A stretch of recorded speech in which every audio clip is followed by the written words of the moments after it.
Sabe, o que é a consciência?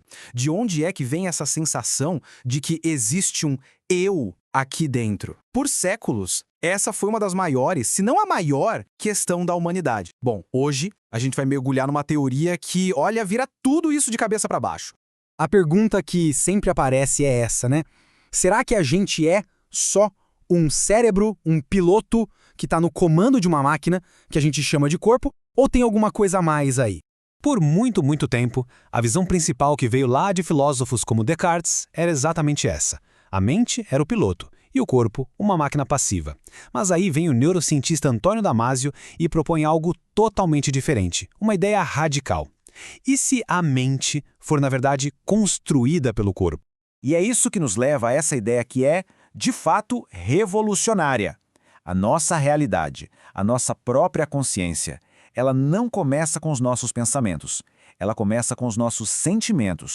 Essa ideia, ela inverte completamente a lógica que a gente está acostumado. Pensa só, por milênios, a razão foi colocada lá no topo, num pedestal. E as emoções?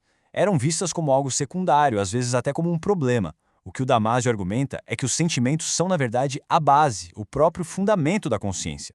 Tá, mas como é que isso funciona na prática? Como é que o corpo consegue criar o nosso eu? Vamos dar uma olhada na origem biológica disso tudo. Tudo começa com um conceito que é a base da biologia, a homeostase. É aquele processo automático, que não para nunca, que todo organismo vivo tem para se regular e, basicamente, para continuar vivo. É uma busca constante por equilíbrio. E para conseguir manter esse equilíbrio, o nosso corpo está o tempo todo mandando uma enxurrada de sinais para o cérebro sobre como as coisas estão aqui dentro. Sabe, fome, sede, dor, prazer, é uma comunicação que nunca para. E aqui vem o ponto-chave da teoria.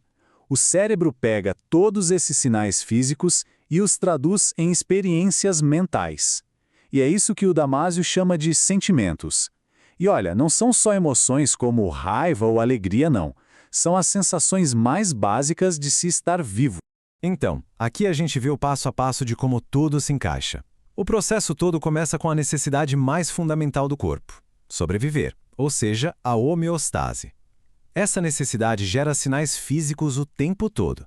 O cérebro, por sua vez, não só lê esses sinais, ele os traduz em sentimentos. E é esse fluxo contínuo, ininterrupto de sentimentos que, no fim das contas, cria a base do nosso eu consciente. Como o próprio Damasio coloca, a mente consciente resulta da presença contínua de sentimentos homeostáticos. Em outras palavras, ser consciente é sentir, a cada momento, o estado do seu próprio corpo. Agora, vamos trazer essa discussão para hoje, para um tema super atual e ver como isso tudo se aplica à inteligência artificial. A grande pergunta é, será que as máquinas podem sentir? Dá para entender por que essa teoria causa tanto debate, né? Ela bate de frente com aquelas visões mais antigas, dualistas, que simplesmente ignoram o papel do corpo, tratando ele quase como um acessório sem importância para a mente. E essa citação aqui da fonte é muito boa, ela resume perfeitamente a visão que o Damasio combate. Aquela ideia de que o corpo é só algo que serve para levar o cérebro para passear. A teoria dele mostra que, na verdade, sem esse corpo, não existiria um cérebro consciente para passear. O que nos leva, claro, à pergunta que todo mundo está se fazendo hoje em dia. Se a consciência está tão amarrada a um corpo biológico, um corpo que sente, será que uma máquina pode, um dia, ser de fato consciente? Para o Damasio, a resposta é um não bem claro. E o motivo é que, para a consciência surgir, uma entidade precisaria de sentimentos, que vêm de um corpo vulnerável.